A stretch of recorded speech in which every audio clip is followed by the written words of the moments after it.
मोठा बूस्ट मिळाला विदर्भ ऍडव्हान्टेज मध्ये अनेक एमओयू सुद्धा साईन झालेले आहे आणि विदर्भाच्या दृष्टीने फार महत्वाचा सगळा हा इव्हेंट. मला असं वाटतं की आज अतिशय महत्वाचे काही एमओयूज आम्ही केले आहेत. विशेषतः यातला महिंद्रा अँड महिंद्राचा जो एमओयू आहे हा अतिशय महत्वाचा एमओयू आहे. पहिल्यांदाच ऑटोमोबाईल क्षेत्रातली इन्व्हेस्टमेंट ही विदर्भात नागपूरमध्ये आलेली आहे.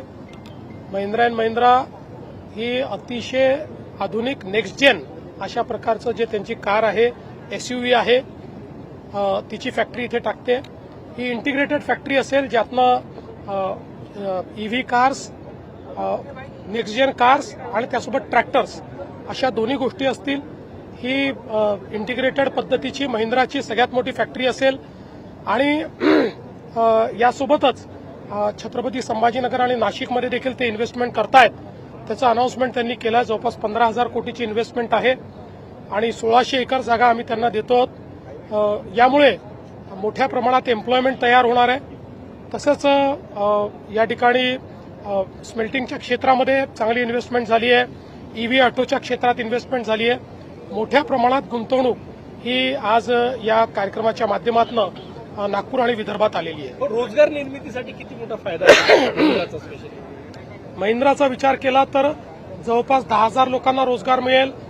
3 व्हीलरची जी इंडस्ट्री आलेली आहे ज्याच्यामध्ये एकदम लेटेस्ट टेक्नॉलॉजी येते आहे त्याच्यामध्ये जवळपास 6,000 लोकांना एम्प्लॉयमेंट मिळेल आणि तसंच इतरही बाकीच्या ज्या काही इन्व्हेस्टमेंट आलेल्या आहेत त्यातनं अजून 5 ते 6,000 लोकांना मोठ्या प्रमाणात एम्प्लॉयमेंट मिळेल. तुम्ही नवीन रेकॉर्ड केलेला काही मिनिटांमध्ये एमओयू करण्याचा रेकॉर्ड राज्य सरकारनं केलेला आहे. विजेच्या स्पीडनं असा उल्लेख झाला त्यात. चांगली गोष्ट आहे. काय झालं की आमच्याकडे त्यांच्याशी चर्चा केल्यानंतर लगेच चर्चा पूर्ण करून आणि एमओयू पर्यंत नेण्याचं काम आमच्या इंडस्ट्री विभागाने केलं आहे. हे एक नवीन रेकॉर्ड आम्ही केला आहे. सुनील तटकरे यांनी खंत व्यक्त केली की सातत्याने पराभवाबद्दल मला जबाबदार धरण्यात येतं. त्याच दरम्यान शिवसेनेचे रामदास कदम यांनी त्यांच्यावर आरोप केला. अजित पवार गेल्यानंतर सुनील तटकरे यांनी गलिच्छ राजकारण केलं. शरद पवार यांना शह देण्यासाठी तटकरे यांनी वहिनींना शपथ घ्यायला लावली. मला असं वाटतं की या संदर्भात जो काही वादविवाद होतोय हा अतिशय निरर्थक अशा प्रकारचा आहे, अतिशय चुकीच्या अशा प्रकारचा आहे. प्रत्येक व्यक्ती केवळ स्वतःचं राजकारण याच्यात कसं पाहता येईल हा प्रयत्न करतोय हे अतिशय चुकीचं आहे.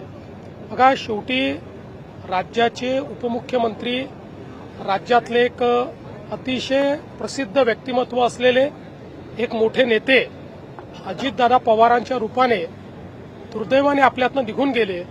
पण त्यानंतर प्रत्येक व्यक्ती त्याच्या माध्यमातून जो काही राजकारण करण्याचा प्रयत्न करतोय हे अतिशय चुकीचं आहे.